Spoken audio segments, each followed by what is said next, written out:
All right, today with me I have Mr. James Hempton. Now, James Hempton has had his own podcast for about roughly the past 5 years. He was a mental health nurse for around 7 years, turned mindset coach for high level entrepreneurs, and is currently starting and leading the Brotherhood group and membership. Now, James, I have a lot of questions for you, but I'm curious, like, what actually is the Brotherhood? Oh, Jesus, what a place to start, you. What a place to start. So, the Brotherhood is a brand new community based here in Ireland at the moment, and we're all about bringing brothers together in person because we kind of touched on it just before we got going there. Human connection is everything in life, and I feel we're living in a very digital age where people are spending more time on their laptop, on their phone, and we're really lacking this in person connection. So, myself and two good friends of mine decided to get it going towards the end of last year, and it's spilled into this year. And you had, we had the pleasure of you joining us on Saturday just gone. But the main ethos of the Brotherhood, Hugh, is to build up guys to go on and become leaders in their own life. Because I think we're living in an age where, it's a grey area what it means to be a man. And I think younger men and men of my own age, and even older men as well, need good role models of what it means to be a man. And that's what we're trying to portray in the Brotherhood, is what it means to be a man and to be a leader of your own life, and then to go on and lead other people. And I'm a big believer, if you can lead yourself in life, you can go on to lead other people. And if you can lead other people, you can go and lead a movement. And that is what the Brotherhood is all about. We're a movement, we are a community, more of a cult, let's say. And we're looking just to spread a good message across all of Ireland and potentially, go further at some stage. And you're talking about like what it means to be a man. Did you feel Mm. like, or what do you feel like people are doing right now that isn't kind of the best version of being a proper man? Great question, man. Great question. Like, what? That is a really good question. I just think we're living in a world that has become so feminized, let's say, and men have almost kind of been castrated in a way. And I just really think the bottom line of it all, Hugh, is that we just need better male role models. And that's a big thing of, inside the Brotherhood. The core group, the core guys that are leading this forward are proper men. They provide for their families. I know they're quite young now, but they provide for themselves. Let's say they're spiritually aware. They're into faith. They're into God, which is just fundamental for life. They're into their fitness, so taking care of the physical vessel, having that essence of vitality as well, that good energy, that strength in your body as well, and the fitness side, sorry, the faith side, and then we got the financial side. They're businessmen. All the guys in the Brotherhood are guys that are creating their own world, in regards to creating their own world, in regards to their own path of going on and giving value to the world, and then obviously getting paid for it in exchange. But yeah, I just feel yeah, men just need to become more masculine, and that is the big thing we're trying to portray with the Brotherhood, is help men become more masculine. And if you become more masculine, you automatically want to lead other people, you want to help others, you want to give back to the community, to the people around you, to the other brothers, and just step up to the plate. That's a big thing about being a man. I just think we need men just to step up, massively. So yeah, that is a long-winded answer. And what are the traits of like properly masculine men and men who are leaders? Yeah, great question, man. Jeez, you're good at these questions, you. You're a podcaster already, man. Two things come to mind. Like, characteristics of a good man is someone that is in service to other people first off. And then the main two characteristics is they're a provider, so they can provide for themselves, provide for the people around them, provide for the families, and they're a protector. They got that physical strength, they got that capability within their bodies where they can fight or defend themselves. And I think they're the kind of main two: the provider, protector, and then being of service to the world. And I think if you combine all them three together, you'll automatically become a leader. You'll be leading your own life. People will notice you leading yourself. They'll want to be led by you. Then you go and lead them. And then collectively, you've got a community where you're leading that forward as well. Um, yeah, and I just think it's so important. I think the main two characteristics, like I touched on: provider, protector, and then also being a leader. Mm. And what was the realization for you? Like, what actually struck this about when you were like, we need to change? We Was need there to change, like in a general sense, or how do you mean? like what was there like a certain moment where you realized, okay, men need like a reframe? Yeah, great question, man. I think when I was growing up, Hugh, I didn't have a lot of positive male role models. And I think that may have been like the catalyst in my own life to be like, okay, I'm going to have to go seek, male role models in my own life. And like Joe Rogan's been a big influence on me. Jordan Peterson's another one. I would look up to these guys. I'd consume their content. I was fortunate enough through my Gaelic football team. I had a great coach when I was 16. He was in the army. He was very militant. He built up my discipline. He used to run us into the ground. And it ignited this competitive spirit within me, Hugh. And I've just brought that into life. So, to go back to your point, to go back to your question, so they say, I think it stemmed from not necessarily having good male role models in my life and then seek them out. And then I was like, okay, because I grew up and didn't have a lot of positive male role models, I was like, I'll go become my own positive male role model and try to get back to the younger generation. And I always say, like, if someone's watching me, I want to be a great example of, of just what it means to be a good man. That is the essence of it all. So yeah, I often believe in life, the pain that you had at whatever situation in life can turn into your mission or your purpose, and it's for you to follow through on that. Yeah, perspective I think is very important. There can be Mm. times in life when things can be challenging, but you can either take that as, okay, this is terrible, or you can take it as a moment of inspiration. So I really like the answer. And for you, Jim, to somebody who's liking what you're saying, I mean, who is the brotherhood for, and how can anyone join? Yeah, great question. So the Brotherhood is for kind of any young men or men of my own age, like I'm 28, any men of my own age that are into self development, that are business orientated, that are into just growing their faith, their finances, their fitness, and really the essence of it all, Hugh, is for them to lead their own lives, to lead themselves well, and to inspire someone else that's in their community or online, wherever it might be, to go on and help them become leaders. It's just a knock-on effect. The leader wants to produce people to become more leaders, so they lead other people, and it's just a knock-on effect. Because there's no better thing in life. Like, every man wants to be considered a leader of his own life, in control of his own ship. And the main thing, how you do that, is just lead by example. So that is the kind of the core mission that I have personally, and the guys in the Brotherhood have, is to become leaders, to be seen as being a leader and be an actual leader, and then for the guys who we lead to also go on and become leaders. Mm, So like a whole And circle. Go ahead. whole circle, man. Whole circle. Sorry, that was one part of your question, and the other, I think you asked who was it for. Just anyone that's into leveling up in life. That's the main thing. That wants to get more out of life. That wants to be part of a community that's going to grow and support your growth as well. And yeah, we're just looking to drive it forward, brother. Amazing, amazing, James. And I want to touch on one thing as well, because you're 28 years of age, and you were a mental health nurse for guts of 7 years. Correct. What was Correct, man. the like? Why even get out of that in the first place?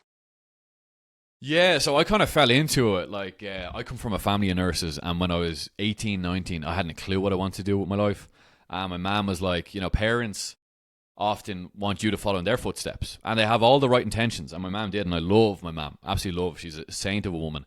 And she was like, "Listen, go do nursing," and done a PLC course. I actually didn't get into any colleges here in Ireland, so I ended up going over to Scotland to the University of Stirling, and I was there. I studied for 3 years, and then I stayed for another year and a half as working as a nurse. But what made me leave it, Hugh? I just got to the point where I was like, there's something more, man. There's something more. I've learned a lot here. I've taken a lot away. I've gained a lot of great information and great life experience. And I was like, I could apply this in another way. And that's where the origin or the idea, let's say, of becoming a mindset coach came into play. I was like, I have all this experience. I've worked on my own psychology, my mentality, my own self-awareness as well. I could go and help other guys do this. And lo and behold, man, I'm only kind of the best part of 2.5 months into my own entrepreneurial journey, and I picked up 5 clients, and they're getting great results already, and I have my first testimonial coming, so it's beginning just to pick up a bit of pace, and I'm very grateful. But I just wanted to create my own world, man. I wanted to go on my own path. Like, there's a big thing in life, you've probably heard this before, but you can either live life by design or default, and I'm a man that wants to live a life by design. So that was my kind of that was my decision to be like, I'm going to go my own way. I'm going to go do this mindset coaching. Mm. And you said you picked up your first five clients. When Hmm. you get a client on, I mean, like, what are the first things that you look at, and maybe the first things you try Hmm. to add or improve? Big question, man. Big question. Big question. Oh, this is going to reveal a lot, man. It's going to reveal a lot. And I had to go through. I believe as a coach, if you haven't experienced what you're teaching your clients, you're obviously a fraud. So everything I teach my Yeah. clients is something I've experienced myself. A Mm. big thing, man. A big thing. And I'm very excited because I have an upcoming guest in March.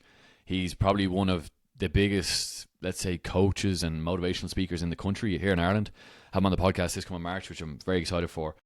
But he touches so much on trauma work, and that's something that I do with my clients. I dive into kind of like potential past traumatic experiences because, believe it or not, Hugh, when we experience trauma in our life, and everyone gets scarred in this life, everyone has pain, everyone has an experience from their childhood or when they're growing up as a teenager or any part of life. No one comes Mm. out of life without a few scars. But what the human brain does is when we become traumatized or have a traumatic experience, because there's so much pain involved, what we end up doing is pushing it to the back of our mind, and that's known as like the unconscious part of our brain. And we don't want to acknowledge it. We don't want to look at it because it's painful. We got to relive an old experience. But unless we go back and figure out how that traumatic experience could potentially be playing out in your everyday life, and it tends to be because even though it's in your unconscious mind, subconsciously it plays out in different ways, how you show up in life, how your nervous system is. And I'm fascinated with the nervous system because, a lot of people, I believe, don't have conscious control over regulating your nervous system. You can regulate your nervous system. You show up with this calm presence in life and you just operate from a much better place because there's internal peace, let's say.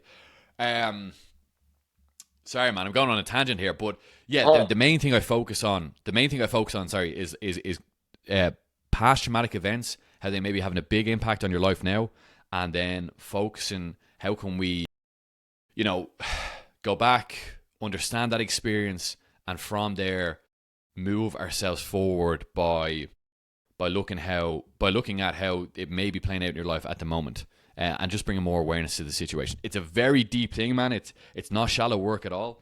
And there's yeah. a famous quote from a great psychoanalyst called Carl Jung, and he says, "Until you make the unconscious conscious, it will rule your life, and you will call it faith." And the big thing is that the unconscious part is a traumatic experience that we've had. So it's best to become whole, to become a whole person, go back, relive that traumatic experience, find out how it's playing out in your own life, and then work on that over time. And when you work through it and overcome it, you become a much more confident, controlled person because you understand yourself fully as well. And when you say trauma, you said kind of everyone experiences trauma. What what is trauma? That is a great question, man. A traumatic experience is, let's say, where your nervous system is in a high state or fight or flight, and it's an emotionally charged situation. Now, it's different for everyone.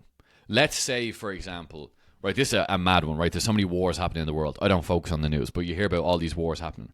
There Yeah. is, let's say, young children that are in these places where are getting bombed at the moment, constantly, all the time.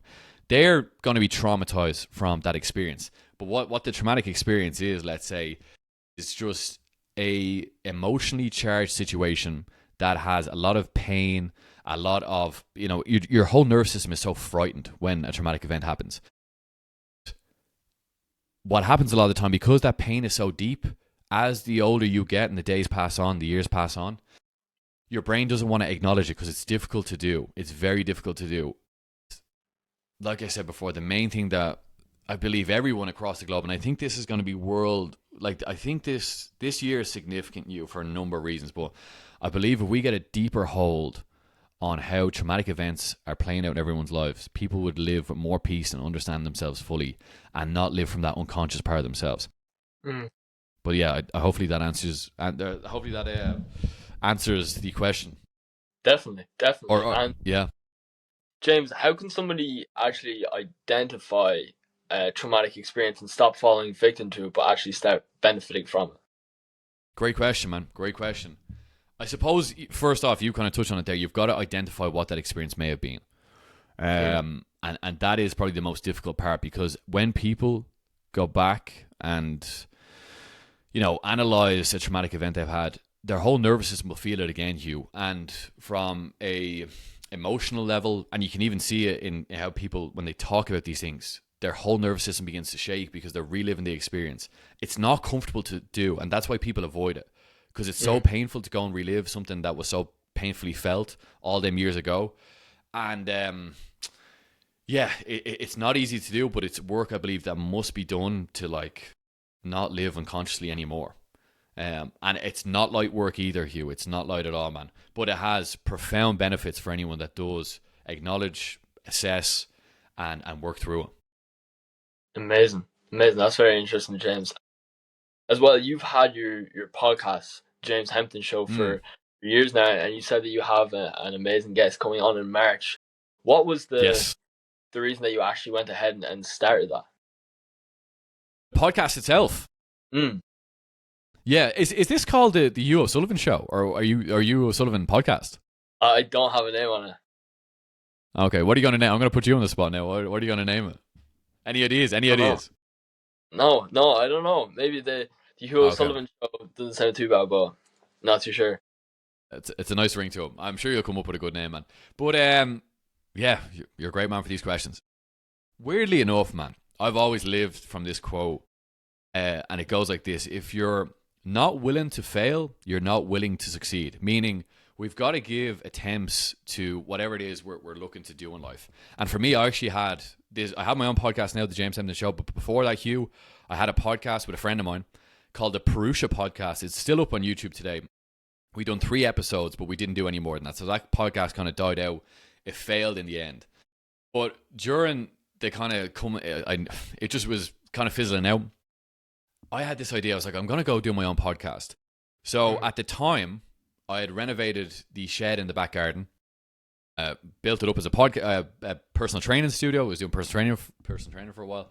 And I had one of my clients, one of my good friends, Ian, who now helps me with all my podcasts. He's the brains behind the operation. And one day I'm going to hire him. I always promise him at some stage I'm going to hire him full time. But I trained him up for 12, 16 weeks. He got in great shape. And then I was like, let's do a podcast together. And man, I was so nervous for that podcast. I ended up drinking a load of whiskey on the podcast with him. And we kind of relived his whole experience and his transformation. And then from there, Hugh, one thing led to the next. I was like, I just reached out to a few other local people in my area, got them on. And it's just kind of grown, man. And my own podcast is around about 3.5 years now. And only in the kind of in the last 6 months, I'd say it's starting to pick up attraction. People are taking note of it. People are asking me about it. And the whole point I'm trying to make here is like, just whatever it is you're looking to do in life, don't let anything stop you. Remain persistent is the main thing. And eventually you will succeed. And I don't see my podcast as fully successful just yet, but I have great visions and great plans for what it will turn into and the impact I'm looking to have in the world as well. But just, yeah, that's the origin of the James Hempton Show. And you said there it's kind of the last 6 months where you really started getting traction. And I couldn't agree more with you as well. What kind of changed? So what changed? What changed? Yeah, great question.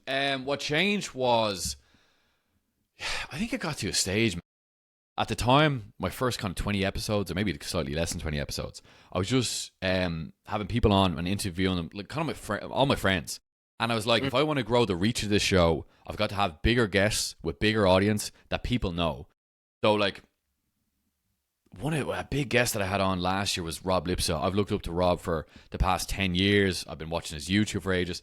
And the fact of having him on, it's a weird thing, like when you have these bigger guests on, you probably understand this already, your own status rises up.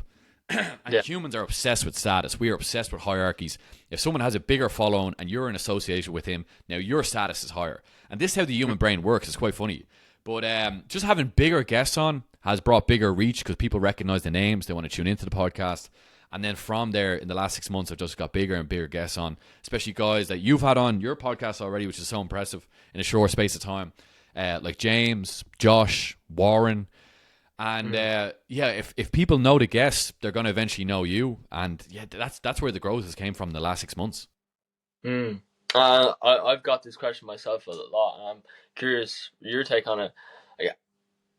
First off, if somebody's looking to get into podcasts, like where do you find these people and how can you actually get them on?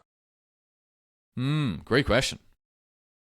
You know what? I'm going to play the reverse Uno card here and ask you because you're the man that's after getting 5 guests on already. So I'll turn it back on you and then I'll answer it after. How have you gone about, because like it's crazy.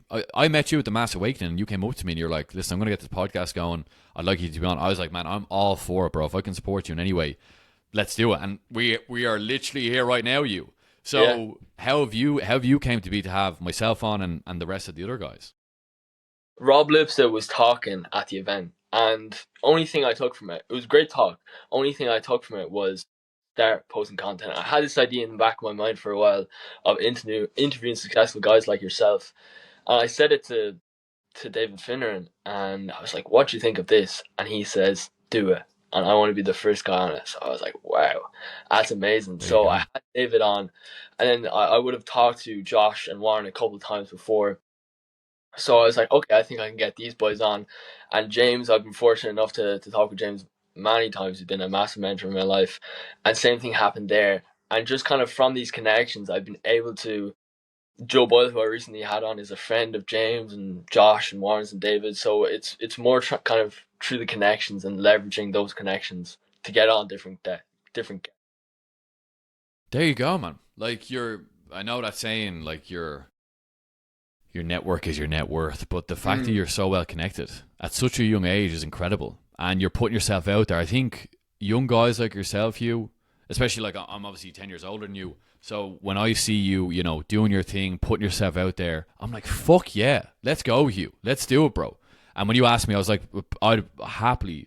Not even like the thing with a podcast, it's a two-way street. Everyone knows you come on, you get content from it, you have a great conversation, and it helps your brand grow as well. Like we're both winning here. This is yeah, a win-win situation. It's a yeah, beautiful thing. And like you said, just be willing to put yourself out there. Like the worst thing someone can say is no, I can't do it, and that's okay. Just move on. Because like even when I was trying to get Rob on, I'll tell you a funny story, man. This is I don't even think Rob knows this, right? So I was over in Marbella in March last year. I was doing a High Rocks in Malaga. I was doing 2 High Rocks. yeah. I don't know why I mentioned that, but anyway, I was hoping to get Rob on the podcast in Marbella Podcast Studio. I booked 2 sessions. I had a friend of mine come on. He was booked in already. And 2 days before I was doing the podcast, I'd DM Rob on Instagram, DM'd him a month before, DM'd a week before, DM'd him the day I got there. No answer, no answer.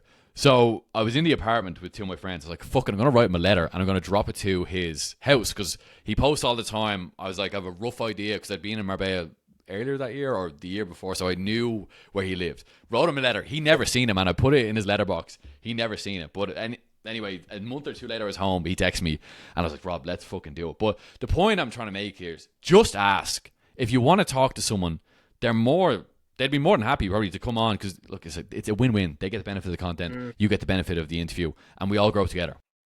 mm.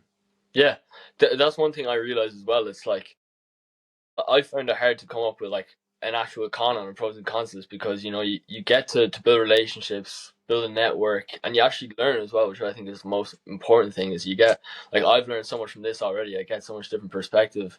I think Mm. you made a really good point on that as well. Yeah, and the big thing we touched on, Hugh, I don't know if it was recorded at the start, it's human connection, bro. The fact we've had this conversation after it's finished, next time we meet each other, I'm like, fucking, yo, man, thank you very much for that. I'll be grateful for it, and I'm grateful for this moment anyway. But it's like our connection now has grown so much stronger because you took the time out of your day to set this up. We're here in Riverside. You're doing your thing. Yeah, it's beautiful, bro. It's a blessing. Appreciate it. And James, you said yourself, you're 10 years older than me. What advice would you give to somebody my age, 17 or 18 year old? Mm-hmm. Okay, here we go, man. What would I say to 17, 8? Oh my God, man, huge. Huge. I think a big one, Hugh, is taking care of the physical vessel. Like, really important, man. Like, get into running, build up your physique. Even at a young age, man, I think, the gym, sports, being competitive is very important. I would take care of your hormones. Um, especially like just get interested in testosterone, learn how it works, start to eat healthy, get into the cold water, cold showers, get into the sauna, recovery, sleep well. And then a big thing, man, this is going to sound pretty crazy, right? But I've been looking into this the last while. And you know, when you're 17, 18, your hormones are off the charts and you're chasing after women and you're all Mm. over the gaff and you're everything's crazy.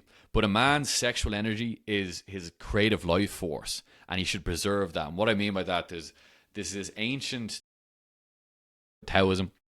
They had this practice called semen retention, right? And it's going to sound absolutely bonkers, man, but I'm telling you, it's the real deal. What I'd recommend to all 17, 18-year-olds is to completely and utterly avoid masturbation and ejaculation, man. And I'll tell you why.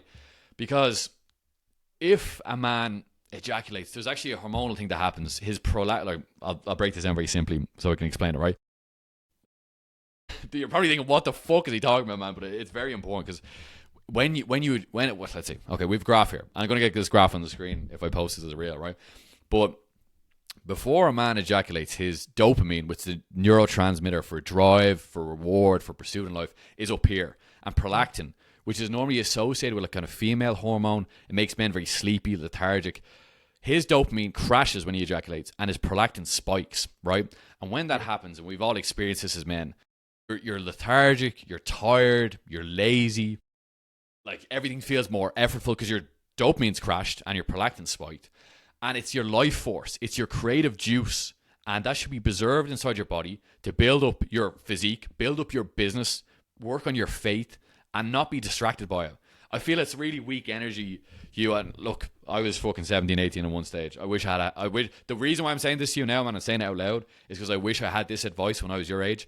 Keep the seed inside, man. Semen is like gold.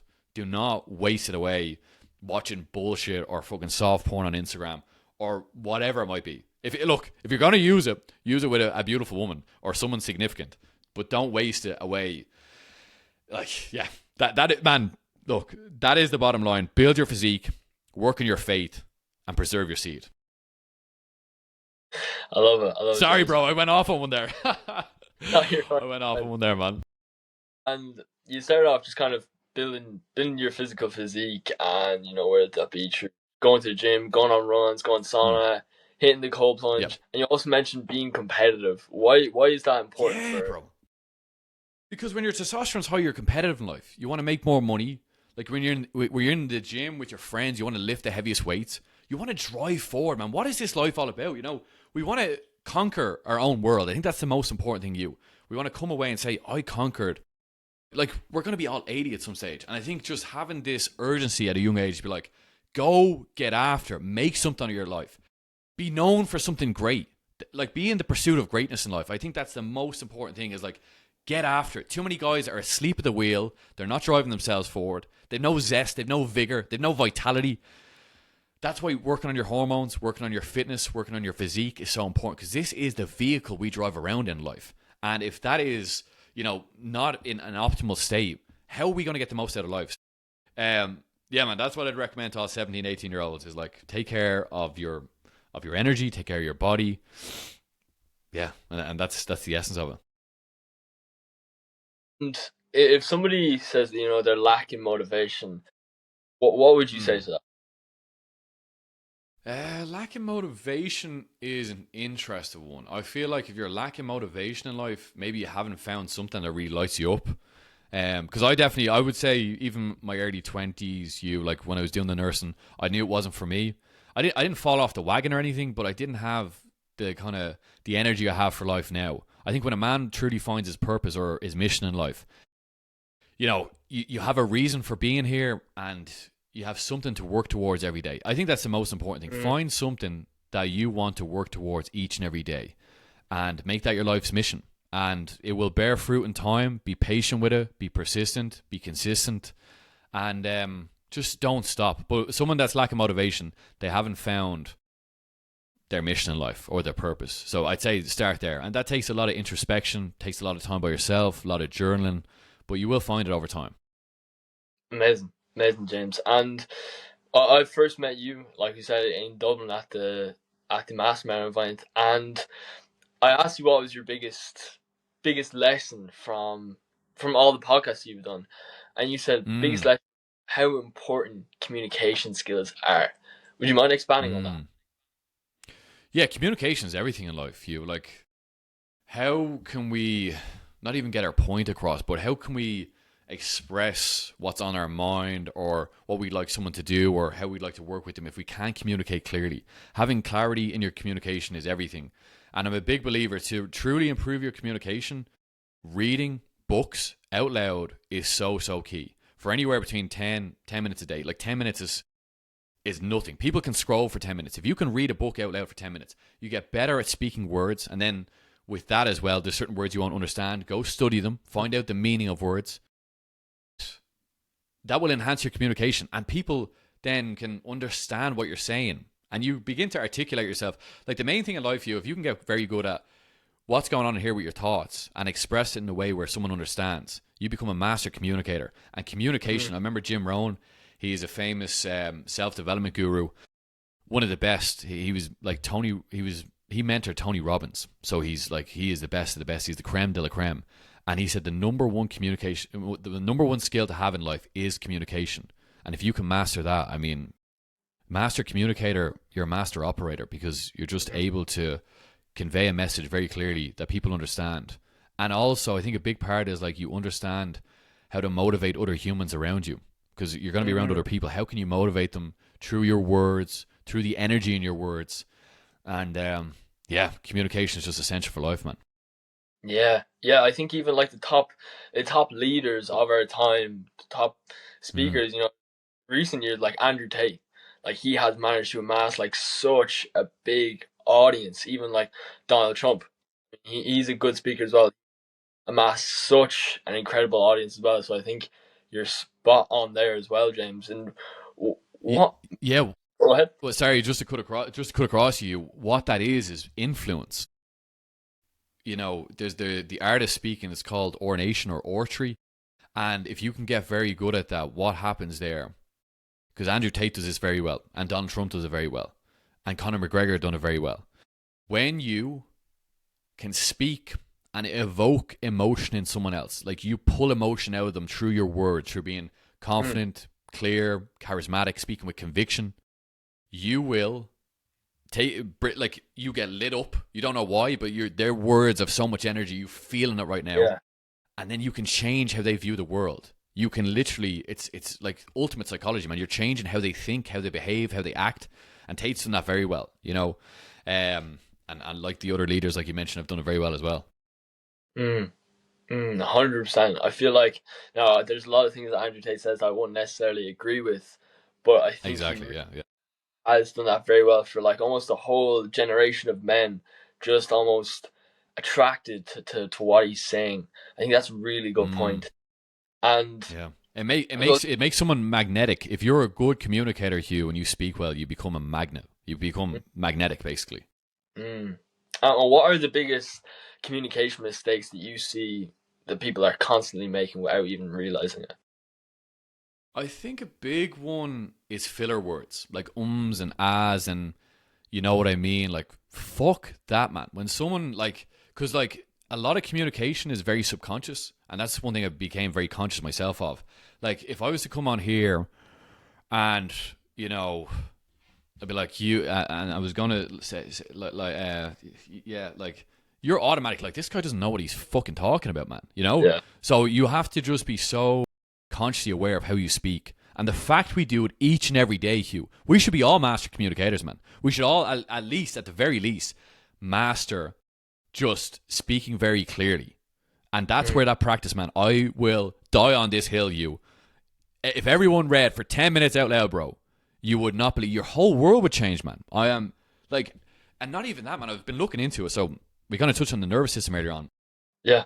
Your vagus nerve, it's a nerve in your body. It's a cranial nerve that runs from just your brain down to your gut, right? But how we can activate that vagus nerve, which actually calms us down, when our vagus nerve is activated, we calm down, is using your vocal cords. So if you can express your voice, you're actually just calming your nervous system. But also, you're just projecting energy into the world. Think about it. When you speak out loud, or if you let out a loud roar, man, if you Like, you're pushing energy into the world and you're lighting yourself up at the same time. So, yeah, man, there's so many benefits to being a good communicator, but filler words are going to kill your communication completely. And is there anything that you feel like would absolutely? I know you've mentioned, reading out loud. Is there Yeah. anything that you feel could have a serious advantage on people's communication skills? Any other advantage? I think the ultimate weapon, Jordan Peterson touches on this, but if you have the ability to write, and it's something I'm looking to tap in more to, if you can write your thoughts out and look at them from an objective standpoint, and then get very clear on the points you're trying to make, and then speak them into the world, that's the ultimate weapon, Hugh. That is really the ultimate weapon. Like, if you can get very good at that. A practice I do all the time, every day, is journal my thoughts on a page, so I'm getting more concise in how I write and more clear.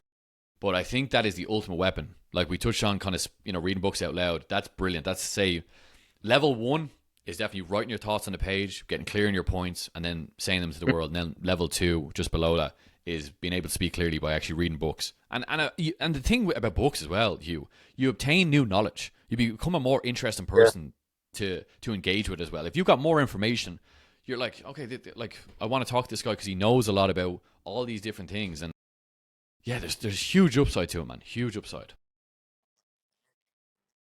Mm, mm. And why is that so important to be able to write your thoughts out on paper? Because you understand yourself better, man. You understand yourself so much better. Like, if not, like, we have all these thoughts that circle around our head. And Jordan Peterson has this quote as well. The reason why we speak to one another, Hugh, is to organize the thoughts that we have in our head to then get feedback on them. And the same way, your thoughts are like chaos in your brain, chaos in your mind. They're all over the place. They're here, there, and everywhere. But you bring order to that chaos when you get them from here onto a page. And you, like I said, you understand yourself better. You think through problems, issues. You set your goals, aspirations, ambitions. Like, the pen and paper is just, it's essential if you want to think clearly, and then if you want to communicate better at a later stage as well. Amazing. Well, look, James, I have one more question to wrap this. Hit me, brother. So, Hit me. if me and you were to die today, what would be one piece of advice that you would leave for the younger generation? Ooh. One piece of advice for the younger generation. I only found God during last summer, man. I always had kind of belief God was there, but I found him in a moment where I needed him, and I just experienced a lot of pain personally in my own life. And I think getting connected to God is the ultimate, the ultimate thing for life. Read the Bible, get connected to God, begin to pray. He's always there. He's omnipresent. He's ever present. He wants to connect with you. He wants to have a relationship with you. And yeah, just seek God. That's what I'd say, man. Just seek God. There's nothing better than having God present in your life. Amazing. Amazing. Well, James, I've really enjoyed this. I've gotten a lot. We've touched on a lot of different topics. So thank you so much for coming on. Hugh, brother, thank you so much, man. It was a pleasure meeting you on the weekend, and the fact that, like, I think this is episode 6 you've done already, which is incredible in a short space of time. You give me so many ideas with, like, Riverside and everything else, but I can only see this being a success, man. And all I would advise you to do is don't stop. Like, literally, just don't stop. Because I've had moments, even in the 3.5 years of doing the podcast, I had stopped for 2 or 3 months. Just don't stop, brother. If you build momentum with this, it will genuinely turn into something. And you're the man at the helm. So, man, thank you so much for today. I'm so grateful. And I look forward to meeting you again. Of course. Of course. Thank you so much, James.